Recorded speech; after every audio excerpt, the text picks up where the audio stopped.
여러분 안녕하세요. 생강남입니다. 한 해가 얼마 남지 않은 지금 시장의 분위기가 다시 좋지 않게 흘러가고 있는데요. 그래서 다소 아쉬운 마음이 드는 것도 사실인 것 같습니다. 따라서 이번에는 우리들이 투자를 많이 하고 있는 기술주 부분에 대해서 전문가들의 의견을 살펴보려고 하는데요. 그럼 한번 관련된 내용을 살펴보겠습니다. 올해 상당히 고전을 하고 있는 기술주 기업들인데요. 그래서 대표적인 빅테크 기업들 역시 상당한 부진을 면치 못하고 있습니다. 따라서 빅테크 집중 투자를 대표하고 있는 미국 테크 탑10 ETF와 미국 팡플러스 ETF도 상당히 고전을 하고 있고요. 당연히 기술주의 대표 지수인 나스닥100 지수도 부진한 모습이고, 마지막으로 4차 산업의 필수인 반도체 산업 역시 현재 부진한 모습이죠.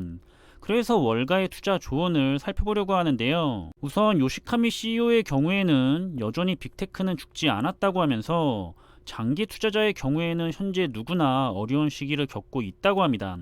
하지만 지금과 같은 어려운 시기를 잘 인내를 해서 앞으로도 더 성장할 수가 있는 그런 기업들에게 투자를 하라고 했는데, 워렌 버핏의 가치주 전략을 가져갈 것을 추천했습니다. 그러면서 빅테크 기업 중에서는 바로 애플과 알파벳, 구글, 그리고 아마존닷컴을 언급을 했는데요. 이런 빅테크 기업들은 지금과 같은 금리가 상승하는 힘든 시기를 잘 헤쳐나갈 수가 있는 경쟁력이 있는 그런 독보적인 가치가 있는 기업들이라고 언급을 했고요. 해당 기업들은 역시나 미국 테크 탑10 ETF나 미국 팡플러스 ETF에 포함이 되어 있는 기업들입니다. 다음은 투자은행인 골드만삭스와 시티은행인데요. 골드만삭스의 경우에는 최근에 냈던 보고서에서 시가총액이 큰 기업들 중에서 유언과 보상이 앞으로 가장 좋을 것으로 생각이 되는 기업들은 기업의 포지셔닝이 좋고 내년에도 더 나은 이익 전망을 가진 것으로 지난 반년 동안 주가가 부진했던 것을 찝었는데요. 그래서 아마존닷컴과 함께 구 페이스북인 메타 플랫폼스를 언급을 했고요. 이 두 기업들은 역시나 미국 테크 탑10 ETF나 미국 팡플러스 ETF에 현재 포함이 되어 있는 기업들입니다. 다음은 세계 최대의 자산 운용사인 블랙록인데요. 블랙록에서는 사이버 보안과 함께 로보틱스 분야를 추천을 했는데, 사이버 보안 분야의 경우에는 현재 4차 산업에서 반드시 필요한 산업 분야로 점점 더 중요성이 높아지고 있죠. 이제는 디지털 정보가 자산이기 때문에 자신들의 디지털 정보를 보호하지 못하면 경쟁에서 살아남을 수가 없기 때문에 당연할 겁니다. 그리고 로보틱스 분야도 역시나 미래를 위한 분야인데요. 현재 공급망의 충격 위기와 노동의 부족, 그리고 인플레이션을 해결하는 데 반드시 필요한 산업이기 때문에 계속해서 경제 사이클을 뛰어넘을 수가 있는 분야로 자주 언급이 되고 있습니다. 따라서 월가의 전문가들이 언급을 하고 있는 주요 기술주 분야의 국내 ETF를 살펴보면 역시나 대표적인 빅테크 기업들에게 집중적인 투자를 하고 있는 ETF죠. 미국 테크 탑10 ETF와 함께 미국 팡플러스 ETF를 꼽을 수가 있을 것 같고요. 다음으로는 4차 산업에서 아주 중요한 사이버 보안 ETF, 마지막으로는 로봇과 자동화 부분에 초점이 맞춰져 있는 코덱스의 로보틱스 ETF까지 총 4가지 ETF를 눈여겨볼 수가 있을 것 같습니다.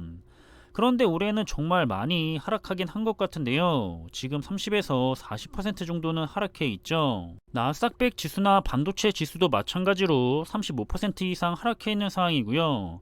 이렇게 기술주들이 대체적으로 올해는 큰 폭으로 하락한 상황에서 마무리를 하게 될 것 같습니다. 사실 2011년도 이후로 살펴보자면 중간중간에 좋지 않은 한 해가 있기는 하지만 이렇게 30% 이상씩 큰 폭으로 하락한 적은 없었기 때문에 이번 조종장은 정말로 큰 조종장이었다는 것을 알 수가 있는 것 같고요. 그래서 10년 이상을 투자했어도 처음으로 겪는 큰 조종장이었기 때문에 장기 투자를 이미 하고 있었던 투자자들도 깜짝 놀랐을 것 같습니다. 하지만 이건 단지 시기의 차이일 뿐이고요. 이렇게 상승과 하락을 반복을 하지만 시장은 조금씩 우상향을 한다는 거죠. 우리가 투자를 시작한 지 얼마 되지 않았기 때문에 하락 사이클을 맞아서 성과가 단기적으로 좋지 않을 뿐이고요. 이런 사이클을 몇 번만 더 돌아가게 되면 그때는 다시 오지 않을 저점이 되어 있을 겁니다. 조금씩 안전 마진은 자리를 잡아갈 거고요. 그래서 장기 투자자들에게는 하락장의 수량을 더 모을 수가 있기 때문에 더 좋은 시간이라고 하는 거죠. 결국에 장기 투자에는 시간이 반드시 필요합니다. 많은 투자자분들이 투자를 시작한 지 얼마 되지 않았기 때문에 현재 힘든 시기를 함께 지나가고 있을 뿐이고요. 결국에는 시간이 또 지나가고 나면 지금의 고점은 다시 저점이 되어 있을 겁니다.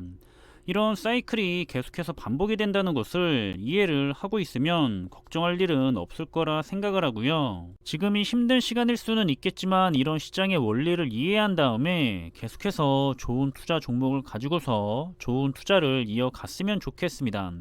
지금은 우리가 장기적으로 좋은 성과를 가져가기 위해서 단기적으로 나쁜 성과를 이겨내야 하는 시기고요. 물론 연말까지 시장이 좋지 않은 흐름을 타고 있기 때문에 기분이 좋지 않을 수는 있겠지만 시간이 저 지나가고 나면 지금이 더 좋은 기회의 기간이었다는 것을 느끼게 될 날이 올 거라고 생각을 하고 있습니다.